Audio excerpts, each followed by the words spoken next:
बांग्लादेश में यूनिस ने ऐसे फैसले लिए हैं जो हैरान करने वाले हैं, जैसे आवामी लीग पर बैन लगाना।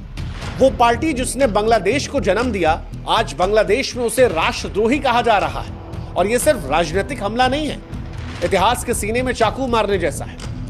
कट्टरपंथियों से सौदे किए जा रहे हैं। जमात इस्लामी और हिफाजत इस्लाम जैसे संगठन फिर से एक्टिव हो गए और ये वही ताकतें हैं जिन्होंने 1971 में पाकिस्तान के साथ मिलकर बांग्लादेश की आजादी को कुचलने की कोशिश की थी, बांग्लादेश की बहन बेटियों की इज्जत लूटी थी, बांग्लादेश को बर्बाद करने की कोशिश की थी, अस्तित्व में बांग्लादेश ना आए इसके लिए कोशिश की थी। और आज ये सब कुछ कर रहे हैं और यूनिस साहब खामोश हैं। फिर इंडिया से लड़ाई।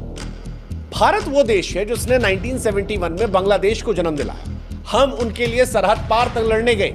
हमने पाकिस्तानी सैनिकों का सरेंडर कराया, हमने बांग्लादेश को बचाया। बांग्लादेश की बहन बेटियों, इनके बाप दादाओं को उस वक्त हमने सुरक्षा दी, महिलाओं को रेप से बचाया, लोगों को जिंदगी दी, जीने का आसरा दिया।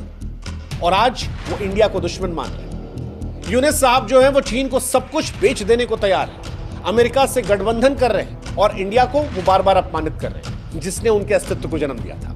फिर सेना से उनकी लड़ाई।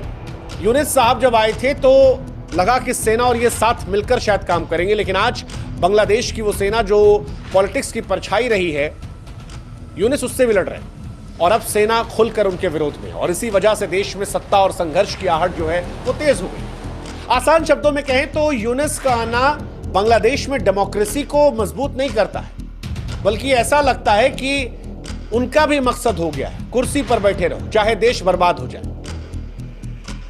और इसकी कई वजह है, जैसे बांग्लादेश एक डेमोक्रेटिक देश था लेकिन अब वहां पर कट्टरपंथ बढ़ रहा है। 2011 याद कीजिए, बांग्लादेश ने खुद को सेक्युलर कंट्री के तौर पर जब अनाउंस किया तो